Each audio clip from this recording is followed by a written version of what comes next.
আমাদের প্রিয় নবী হযরত মুহাম্মদ সাল্লাল্লাহু আলাইহি ওয়াসাল্লামের একজন কালো সাহাবী ছিল।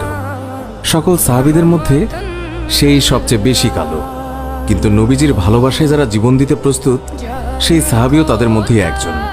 প্রিয় নবীও তাকে অনেক ভালোবাসতেন।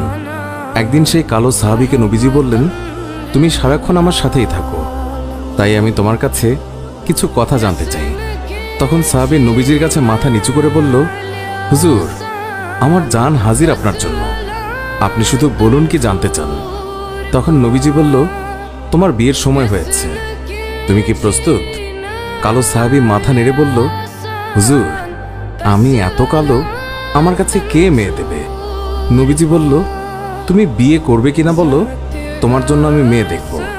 এই কথা শুনে কালো সাহাবী খুশিতে কেঁদে ফেলল আর বলল, হুজুর, আপনি আমার জন্য মেয়ে দেখবেন, আমার কাছে এর থেকে বড় পাওয়ার কি হতে পারে?